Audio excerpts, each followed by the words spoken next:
त्याच्या एकेकाळी ते म्हणजे मी त्यांना दैवत म्हणून मानत होतो आणि एक वडीलधारी असल्यामुळे त्यांच्या स्टेटमेंटच्या बद्दल मी काय बोलावं याबद्दल मी अजून एवढा मोठा नाही। मला त्या व्यक्तीच्या स्टेटमेंटबद्दल काही बोलायचं नाही।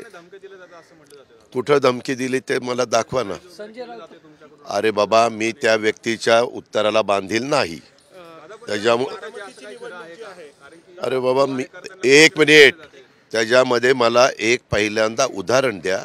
जर कुणाला धमकी दिलेली असेल तर फोनवर तरी बोललं जातं। आज कुठलाही मुद्दा राहिला नाही म्हणून आमच्या नावाने धमक्याच्या करता काहीतरी आमच्याबद्दल गैरसमज पसरवण्याचं काम होतं। माझा स्वभाव कडक आहे, स्पष्ट आहे, सगळ्याला माहिती आहे। परंतु आजपर्यंतच्या कुठल्याही निवडणुकीमध्ये त्यांच्याबरोबर असताना ते आम्ही एकत्र असताना पण मी कधी धमक्या दिल्या नाही आणि आताही धमक्या दिल्या नाही आणि पुढेही कधी धमक्या देणार नाही। ह्याची नोंद आपण घ्या। त्यांनी काय बोलावं ते त्यांना विचारा।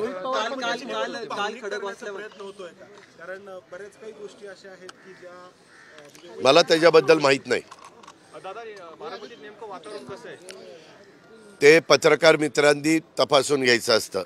आम्हाला प्रत्येक उमेदवाराला आणि उमेदवाराच्या प्रमुखाला वातावरण चांगलंच वाटत असतं, म्हणूनच ते उमेदवारीमध्ये निवडणुकीमध्ये भाग घेत असतात। उद्धव ठाकरे असं बोलले की महाराष्ट्र लुटला जातो आणि सगळ्या लुटारूंच्या हातात दिला जातो, टीका केली जाते। उद्धव ठाकरे साहेबांना म्हणा एक उदाहरण द्या की कुठं लुटालूट झाली, कारण ते आणि मी एकत्रपणे सरकार 2.5 वर्ष चालवलं। अतिशय कुठंही आमच्या दोघांच्यामध्ये मतभेद न होता चालवलेलं आहे। हे उभ्या महाराष्ट्राने बघितलं, आपण मीडियानी सगळ्यांनी बघितलं।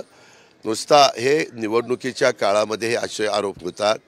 तुम्हाला माहिती असेल, स्वर्गीय विलासराव देशमुखांनी पण एकदा काही गोष्ट सांगितली आणि नंतर म्हणले तो निवडणुकीचं वक्तव्य स्टेटमेंट होतं, निवडणुकीचं स्टेटमेंट फार गांभीर्याने घ्यायचं नसतं असं महाराष्ट्राचे एक नेते 8 वर्ष मुख्यमंत्री असणारे मला त्यांचे शब्द विलासरावांचे आठवतात। कांदा निर्यातीबद्दल काय आहे, कारण त्याच्यावरून आरोप प्रत्यारोप होतो। राजकारण जरी बाजूला ठेवलं तरी महाराष्ट्रातल्या कांद्याला दर भेटत नाहीये ही वस्तुस्थिती आहे। निर्यात बंदी नक्की उठवली आहे की नाही याबद्दल त्याबद्दल आचारसंहिता असल्यामुळे सगळे बारकाईनं प्रश्नांची मला माहिती नाहीये। मी माहिती घेऊन त्याचं उत्तर देईन। सुनंदा पवार म्हणतात की धनशक्तीचा वापर बारामतीत होणार आहे। मला त्याबद्दल काही बोलायचं नाही। आणि एक मिनिट, कुणी इतरांनी काही प्रश्न विचारला त्याचं उत्तर द्यायला मी बांधील नाही। तू हे पहिल्यांदा लक्षात घे। तुम्ही आमच्या म्हणजे योग्यतेच्या माणसांनी काही प्रश्न विचारलेला असेल तर त्यांना उत्तर, तू उद्या कुणाच्या आमाजी गोवांचे कापसे असं म्हणला, तुमचं काय मत आहे? मला काय घेणं देणं? पवार साहेब म्हटले की मी अस्वस्थ आहे पण मी शेतकऱ्यांसाठी। त्यांनी काय म्हणतो त्यांचा अधिकार आहे ना। आज मी एक वेगळा रस्ता स्वीकारलेला आहे। त्यांच्याबद्दल एक ते वरिष्ठ नेते आहेत, त्याच्या एकेकाळी ते म्हणजे मी त्यांना दैवत म्हणून मानत होतो आणि एक वडीलधारी असल्यामुळे त्यांच्या स्टेटमेंटच्या बद्दल मी काय बोलावं याबद्दल मी अजून एवढा मोठा नाहीये। राजकारणातील प्रत्येक अचूक बातमीचे सर्वात आधी अपडेट्स मिळवण्यासाठी सरकारनामाच्या सर्व सोशल मीडिया प्लॅटफॉर्मला लाईक, फॉलो आणि सबस्क्राईब करा। तसंच सर्व नोटिफिकेशनसाठी बेल आयकॉन प्रेस करायला विसरू नका।